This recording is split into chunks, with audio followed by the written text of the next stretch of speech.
The galley aboard Concordia was designed for unity circular seating, low lighting, and temperature zones carefully calibrated for 13 atmospheric preferences. The air was rich with the scent of neutral starch broth, steaming from a row of dispensers that had never once offended a single delegate. Until now. Kyle Morales sat at table 6, halfway through a diplomatic engineering briefing, and very aware that the Lutrasi ambassador was staring at him with what he hoped wasn't rage or hunger. Honestly, it was hard to tell with that species. He popped the latch on his metal lunchbox with a quiet click. A second later, the scent of smoked brisket drifted into the galley like a war crime. Silence fell so hard, he actually looked up to see if something had broken. The Krellin officer across from him, Lieutenant Dranksel, whose name tag was spelled in three-dimensional script, had frozen mid-sip of his nutrient slurry. Kyle blinked. Something wrong? Dranksel's eyes didn't move. Is that cooked flesh? Kyle followed his gaze, looked down, and frowned slightly. It's brisket, he said. Beef. From a cow. Earth cow. There was a metallic clatter as a Zil aide dropped its translator device, a hiss of atmospheric doors sliding open. Somewhere, someone let out a panicked whine. The Lutrasi ambassador was backing away so fast she tripped over her own translator drone. Kyle reached for a napkin, suddenly aware of the dozen eyes on him. Okay, I can explain. Dranksel stood up so fast his chair clattered over. Carnivore protocol breach, he barked into his communicator. Seal the galley. Notify command. The human eats flesh. Kyle sighed, folded the sandwich back into its foil, and leaned back with the weight of a man, realizing his lunch just became a matter of interstellar law. They quarantined the galley within minutes. The galactic diplomatic cruiser, Concordia, a neutral vessel parked between sectors claimed by 4 major civilizations, had protocols for viral leaks, atmospheric incompatibilities, and even the occasional spontaneous antimatter bloom in the experimental labs. They had no playbook for barbecue. Kyle stood awkwardly in the decontamination chamber while a high-frequency air pulse whined through the vents. His lunchbox, sealed in a transparent containment cube, sat on a table being scanned by 2 pale green Grell technicians who refused to make eye contact. Dranksel stood behind the blast door, arms folded across his narrow chest. Do you have any idea what you've done? Kyle winced. I didn't kill it myself. It's from a replicator back home. Grass-fed, hormone-free, perfectly legal by Earth standards. Legal by Earth standards, Dranksel snapped. Do you know how many species on board have generational trauma linked to predation? I read the guidebook, Kyle said, lowering his voice. Section 7.4, Cultural Dietary Norms and Shared Spaces. I never cook meat in common areas. This was from my personal supply, sealed, no external prep, no open flames, no smells. Or at least I thought. Dranksel looked at the air vent like it had personally betrayed him. Do you understand, he said slowly, that the scent of scorched muscle fiber can activate involuntary neurological panic reflexes in half the crew? Kyle didn't respond, mostly because that wasn't in the guidebook. I'm sorry, he said eventually. I wasn't trying to make a statement. Well, you made one. An hour later, he was still standing in the tribunal prep room with a wet wipe and a growing pit in his stomach. He'd been on board Concordia for 4 days. 4. He'd barely unpacked his toolkits. Now, there was a formal tribunal being assembled to determine whether his culinary aggression violated Alliance ethical codes and whether Earth would be placed under diplomatic probation. He pinched the bridge of his nose. The comm terminal buzzed. He jumped. Morales, he answered. It was Rosenthal from Earth Embassy. Kyle, what the hell's going on? There's chatter in 6 languages about you biting into a sentient. I didn't bite anything. I opened a lunchbox. I was careful. Well, not careful enough. There's a formal complaint from the Lutrasi Coalition, a secondary review filed by the Krellin Scientific Advisory Board, and the Shentari envoy has requested a private safe zone until further notice. Did you cook it? No, it was pre-packed from the embassy supply. Vacuum sealed. Rosenthal sighed. They're treating it like you waved a fossilized femur over a diplomatic contract. Can you at least tell me it didn't have visible muscle striation? Kyle squinted at the ceiling. It might have had a smoke ring. Jesus, Kyle. I'm sorry, it was just brisket. You're not helping. I know. There was a pause. Okay, Rosenthal said, shifting tone. Here's what we're doing. You're going to sit through this tribunal, answer their questions, be honest, but do not crack jokes. No casual Earth sarcasm. Keep your tone humble and educational. You're not defending meat, you're explaining it. Kyle leaned against the wall. I might have just wrecked Earth's chance in the alliance over lunch. Then make them understand why humans eat the way we do. From the beginning, if you have to, talk about the Ice Age. Seriously? Seriously, make it ancestral, emotional. Don't you dare bring up bacon. 2 hours later, Kyle entered the tribunal chamber. It was shaped like a hemisphere, with raised seats for each delegation. Holograms hovered over each section, species crests, diplomatic seals, and, in the case of the Lutrasi, a very large red triangle marked cultural danger. Dranxel was seated near the front, flanked by 2 Krellin counselors. His arms were still crossed. His eyes tracked Kyle as he walked to the central floor. A countdown appeared above the dais. Cultural violation. Hearing number 23708. Subject: Kyle Morales, Earth Delegate, Engineering Corps. Charge: violation of interspecies dietary protocols. Time allocated: 1.5 rotations, approx. 3.5 hours. Kyle swallowed, hard. A voice boomed from the overhead speaker array. Delegate Morales, do you understand the charges? Yes, he said, voice steady. I understand. You may begin your defense. He exhaled and took a single step forward. Esteemed members of the tribunal, he began, I didn't intend to offend or endanger anyone today. I understand that many of your species have cultural taboos around the consumption of animal tissue. I didn't expect this reaction because, well, the information you have about us, about humans, it's not entirely accurate. Murmurs broke out across the chamber. Kyle continued. The Galactic Cultural Archive lists us as nutrient-efficient vegetarians with a non-aggressive biological history. That's not wrong, exactly, but it's not the whole picture. He paused, then looked directly at the Shantari delegate, who was already clutching a containment bag. Humans evolved under extreme environmental pressure. For most of our history, we were opportunistic survivors. We ate what we could, roots, grains, plants, and yes, animals. We didn't have the luxury of moral clarity when it was 20 below zero and you hadn't eaten in 4 days. Is that supposed to justify predation? The Lutrasi envoy demanded, voice filtered through a translator that trembled with every syllable. No, Kyle said. It's supposed to explain it. We adapted. We learned to cook, to store, to share food as a social act. Over time, our relationship with eating became part of our identity. Some humans now choose not to eat meat, others do. But we don't hide from our past. The room was quiet again, but this time it felt different. Not outrage, not yet, but maybe the first flicker of curiosity. Kyle pressed on. Today's lunch wasn't meant to offend. It was a family recipe. My grandfather used to smoke brisket in a backyard smoker for 12 hours straight. He was poor. He had 5 kids. That meat fed all of them for a week. It wasn't about power. It was about survival, and eventually, about love. Dranxel shifted. His brow ridges drew together, not in anger this time, but something like recalculation. Kyle finished quietly. I'm not proud of everything in human history, but I won't pretend we came from somewhere else. He stepped back. The tribunal chamber remained silent for a long, stretched moment. Then a new voice spoke, this one higher-pitched, wavering. What's barbecue sauce? It came from a grell on the outer bench. Kyle blinked, then nodded. It's complicated, but I can explain that too. Kyle had never heard a diplomatic silence quite like this one. Usually, in Earth's interstellar meetings, pauses were filled with the ambient hum of environment systems or the clicking of 1,000 translator relays. But here, inside the tribunal chamber aboard Concordia, the silence was dense, tense, as if the chamber itself had stopped processing oxygen to avoid being part of what might come next. The Grell delegate's question, innocent enough, had been met with stunned stares from nearby species. A few even physically recoiled from the small amphibian, as if the mere curiosity about barbecue sauce was heresy. The Grell, whose name Kyle only knew as Lick Lick, blinked twice, then looked down, embarrassed.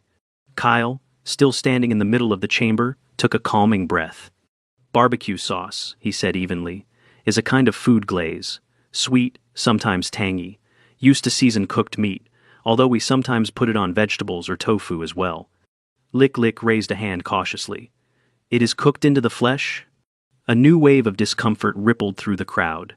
Kyle could hear the low hiss of one of the atmospheric regulators straining as a Shentari envoy discreetly activated a scent buffer around its seat. Yes, Kyle said carefully. Usually during or after heat-based preparation, smoking, grilling, roasting, methods we use to make tougher cuts palatable. Enough. That came from the tribunal chair, an aged Fraley dignitary who resembled a bipedal weeping willow draped in ceremonial gold. Delegate Morales, you have offered explanation. Now you will receive questioning. Kyle swallowed. Understood. Drangsel was the first to rise. He walked to the edge of his delegation's platform and leaned forward. You say this is part of your evolutionary heritage. A necessity. Yet you brought it here, onto a vessel with 13 cultural factions, none of whom engage in what you describe. Why? Kyle met his gaze. Because I didn't realize how deep the trauma was. Your files, your cultural summaries, made it sound like you already understood, that there was awareness, even tolerance, for difference. There is tolerance, snapped the Lutrasi envoy, not deception. That stung. Kyle straightened. I didn't deceive anyone. I logged my supplies during onboarding. Nothing I brought violates the contents clause. My lunch was sealed, never cooked aboard, and eaten in a shared space because I thought that's what we were supposed to do. Integrate. Engage.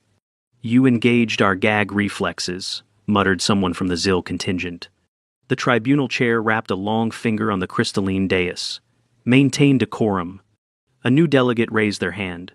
Tavera, from the insectoid Tethran collective, who hadn't spoken yet. I have a question, she said, wings shifting slightly. Is it true that some of your species no longer consume meat at all? Yes, Kyle said, relieved. Many humans are vegetarians, or vegans, some for health, others for moral or environmental reasons. Some religions forbid it, others require specific preparation. There's no single standard. Tavera's head tilted. Then why did you choose not to follow the herbivorous path? Kyle hesitated. He could have gone with an easy answer. Simpler to say it was cultural inertia, habit, taste. But instead, he told the truth. My grandfather grew up during food rationing in a very poor region. He taught us that wasting food was a kind of disrespect. He also taught us to know where our food came from. He raised animals, humanely. When they were slaughtered, it was done with gratitude and reverence. The chamber shifted again, quiet and still. Kyle's voice dropped, becoming rougher. When I was 10, he let me watch a deer be field-dressed, not for fun, to teach me respect. I didn't eat meat for almost a year after that. I had to choose to come back to it, but I did because I understood that nothing we eat is clean, not really. Something always dies, whether it's an animal or a forest cut to plant crops. Humans struggle with that every day. We try to be better. We fight about it constantly. Even Drangsel looked uncertain now. You think this shows you're civilized? Said the Lutrasi delegate, arms crossed tight. You eat flesh, then hold ceremonies to feel better about it. Kyle didn't blink. No, I think it shows we're trying. That did something. He felt it. Later that cycle. The tribunal entered recess. Kyle was escorted to a neutral mediation chamber under guard, not because he was under arrest, but because the Concordia couldn't guarantee his safety yet. He collapsed into the chair with a sigh, ran a hand over his hair, then glanced at the table where his sealed lunchbox still sat inside a sterile polymer cube. He was almost angry at it now. Almost. But not really. A soft chime. Visitor request. He stood up, wary, but nodded to the AI. Drangsel stepped in alone. Kyle didn't speak first. Drangsel studied the room like he was measuring radiation levels. His shoulders were tense, his tone low. You should understand, Krellans do not eat animals. We did, millennia ago, when we were savage. We buried that history. We scrubbed it from our archives. Kyle folded his arms. That's your right. Drangsel looked at him. But now I'm wondering if that was cowardice, if pretending we were always peaceful made us less peaceful. Kyle shook his head. We're messy, all of us. I think hiding it just makes the mess fester. Silence. Then Drangsel sat down. That shocked Kyle more than any outburst could have. You know, the Krellin said slowly, the more I thought about it, your species evolved with fire. That's not insignificant. Our archaeologists believe our first contact with fire was when it destroyed one of our forest cities. It traumatized us. We learned to fear it. You embraced it. You cooked with it. We also burned a lot of things we shouldn't have, Kyle said. Drexel gave a short, pained breath. Almost a laugh. Of course you did.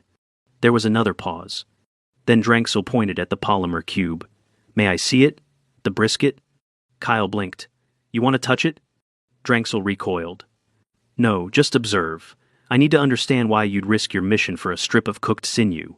Kyle slowly opened the containment case. Inside, the brisket wrapped in foil still sat folded beside a small plastic container of sauce and a packet of pickled onion. Drexel leaned closer. He didn't vomit. That was progress. Smells like fire and sugar, he muttered. Kyle smiled faintly. That's the sauce. Drexel straightened. They'll rule on it soon. You won't be expelled. I can feel it. But Earth will get a warning, and you'll be cited. Kyle nodded. Fair. Drexel hesitated. Would you join me for a meal? Not now. Tomorrow? Something plant-based? I want to understand more. Kyle looked up, surprised. Then nodded. I'd like that. 18 hours later, the tribunal reconvened. The Fraley chair lifted a long limb. The verdict is as follows. Delegate Morales did not intend to provoke. He followed the procedural storage protocols. However, Earth has failed to provide accurate data in the cultural archive, a breach, however unintended. There was a pause. Earth shall remain within the diplomatic alliance. However, new protocols will be established for food storage and containment. Delegate Morales will receive a formal warning and a probationary review. This hearing is closed. Kyle didn't cheer. But he did breathe. Outside the chamber, as Species filed out into the central corridor, Lick trotted up beside him. I have replicated your sauce, she said shyly, for research. It is fascinating. I may publish a paper. Kyle grinned. Just don't inhale while it's warming. Behind him, the Shintari ambassador fainted at the word warming. Kyle winced. One step at a time, he muttered. Kyle had barely gotten through the day's maintenance queue when his stomach growled loud enough to echo against the plasma-shielded bulkheads. He was halfway through running diagnostics on Concordia's gravitic dampeners, a good excuse to stay out of public view when Drexel's message pinged his terminal. Shared Observation Lounge C, second tier, 1,700 hours. Strictly vegetarian. Bring nothing. Kyle stared at the message, brows raised. No pleasantries, no emoji. But considering where they'd been 2 days ago, it might as well have been a handwritten invitation tied to a bottle of wine. He took a deep breath and tapped back. Acknowledged. I'll bring an open mind. The lounge was quiet when Kyle entered, intentionally dim, with ambient sounds mimicking rain on foliage. Comfortable seating circled a table where small, bioluminescent dishes pulsed with faint colors, accompanied by steam that smelled faintly of citrus and something sharp like oregano. Drexel stood already waiting, arms behind his back, dressed in casual diplomatic wear. His shoulders weren't as tense as the tribunal days, but his posture was still military watchful. You came, he said, voice neutral. I said I would. Kyle stepped forward, looked over the table. This all Krellin? Traditional, Drexel said, gesturing for him to sit. Spiced Zarin root, fermented leaf paste, and roasted grek bulb, all sourced from hydroponics. No blood, no bones, no hidden symbology. Kyle lowered himself slowly, scanning the options. Smells great. Drexel gave him a look. You're not going to mock this, are you? What? No. Kyle held up both hands. I like vegetables, and I really need to not cause another diplomatic emergency right now. Drexel didn't laugh, but his mouth twitched. Just once. Then he pushed a dish toward him. Try this one first. Kyle picked up the small wedge of grek bulb. It looked like a caramelized artichoke heart, with a dusting of pale green seeds. He bit in cautiously and blinked. That's actually incredible. Drexel looked faintly smug. It takes 3 days to ferment. The flavor activates a cooling receptor in your sinuses. But it's not chemical, just trickery of the palate. Kyle took another bite. We have something similar, horseradish, though we usually ruin it by mixing it into mayo. Drexel grimaced. That tracks. There was a long pause, peaceful, unforced. Then Kyle said, quietly, You looked up our full history, didn't you? Beyond the summary files. Drexel's hand froze mid-scoop of Zarin. He lowered the spoon. Yes, he admitted. After the hearing, I wanted to know if you were the outlier or the warning sign. Kyle didn't flinch. And what did you find? A planet of contradiction, Dranksel said. Your species engineered agriculture, then destroyed forests to expand it. You bred animals for food, and then mourned them when they died. You developed refrigeration, meat substitutes, cruelty-free protocols, religious food ethics, then turned around and invented bacon ice cream. Kyle grimaced. Yeah, I regret that one too. Dranksel leaned back.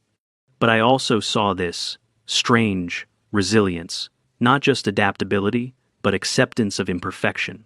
You argued about everything, publicly, loudly, and yet somehow you still advanced. Arguing is how we show we care, Kyle said. Apathy's the real danger. Dranksel tilted his head, considering that. Then he said, with reluctant curiosity, You didn't always eat meat. There was a time when your ancestors didn't, correct? Kyle nodded. Before fire, before tools. We foraged, mostly, but we started scavenging carcasses, leftovers from bigger predators. Then we learned how to crack bones, then how to hunt. Meat gave us calories. Calories let us grow bigger brains. Dranksel nodded slowly. So, flesh made you clever? In part, scarcity did more. Climate swings, natural disasters, everything wanted to kill us, including the weather. We adapted, we cheated, we found ways to survive that made no evolutionary sense. Dranksel looked at him long, then said, And now you survive through charm and brisket. Kyle chuckled into his tea. Mostly charm, sometimes brisket. There was another pause. This time, it was Dranksel who looked down. I never told you why I reacted so strongly. In the galley. Kyle blinked. You mean, besides the collective trauma? Dranksel's voice dropped. I wasn't just alarmed. I was afraid. Personally. For years, we've told ourselves we live among evolved species. Herbivores. Peaceful beings. And then one of you opens a box, and inside is the very thing our ancestors used to tear each other apart. Kyle said nothing. Dranksel exhaled. But then I thought, you didn't roar. You didn't wave it like a weapon. You ate quietly, with care. You apologized. It wasn't supposed to be a political act, but it became one.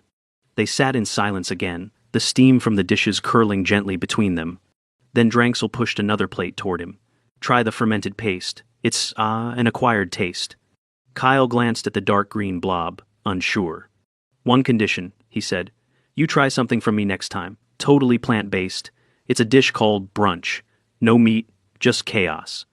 Dranksel raised an eye ridge. Brunch? Kyle nodded solemnly. It's where pancakes, fried potatoes, and champagne live together in uneasy truce. It's also the only time humans willingly eat kale. Why would you eat bitter leaves with alcohol? Because it's Sunday and we hate ourselves. Dranksel considered this, then said, I look forward to it, in a concerned way.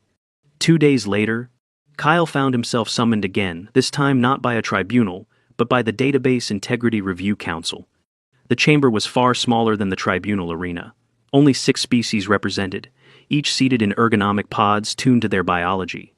At the center, a spherical holographic projector that displayed species profiles from the Galactic Cultural Archives. Dranksel was there, not as a witness, but a sponsor. Let the record reflect, the presiding Tethran archivist announced that the profile entry for Homo sapiens, Terran origin, is under formal review.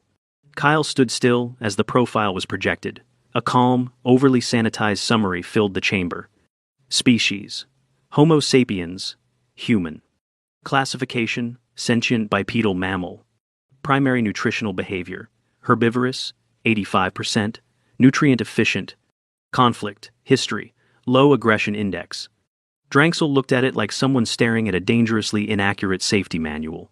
This, he said flatly, is not accurate, nor sufficient. The Lutrasi delegate looked uneasy. It reflects the most common modern behaviors. And omits centuries of context, Dranksel snapped. You want honesty in diplomacy? Start with honesty in representation. The room stilled. Then the Tethran archivist turned to Kyle. Delegate Morales, will you provide a new summary? Kyle swallowed, then stepped forward. Humans are omnivorous. Some eat meat, some don't. We argue about it. A lot.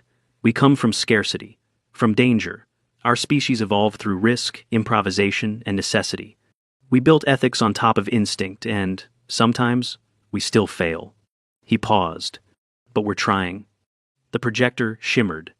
A new tag began forming at the bottom of the profile, flickering into digital permanence. Tags: omnivorous, adaptive, unpredictable. Status: welcome. Later, after the meeting, as Kyle stepped out into the upper deck overlooking Concordia's engine core, Drexel walked beside him in companionable quiet. Kyle exhaled. Well, that's one way to make friends. Drexel nodded. Or enemies. But I suspect more of the former. Kyle glanced sideways. You sure you're up for brunch tomorrow? I read a paper on poached eggs last night. Kyle grinned. Then you have no idea what you're in for. There was no protocol for brunch. The Concordia, proud flagship of interstellar diplomacy, had procedures for formal receptions, neutral ground meals, silent fasting ceremonies, and even seasonal digestive dormancy for certain species. But not for brunch.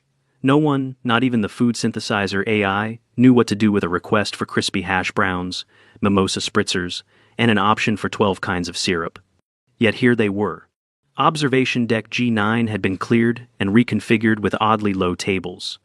Kyle stood at one end in a faded navy apron reading hot griddle diplomacy, while Drexel, arms crossed but not tense, watched the setup unfold with something close to resignation. There are a lot of bread products, Drexel said, eyeing a warming tray filled with triangular toast. Kyle nodded. Yes. And that's only the first wave. We've got pancakes, waffles, English muffins, croissants, and an experimental bagel section. A Lutrasi aide approached hesitantly, poking at a small bowl of what Kyle had labeled fruit salad, non-fermented. Behind her, a pair of curious Grell circled a platter of vegan frittata like they expected it to explode. Kyle pulled the cover off another tray. These are tempeh strips, smoky, savory, entirely plant-based. Texture's weird, but it grows on you. Drexel sniffed, cautiously. This smells oddly familiar. No meat, Kyle reassured him.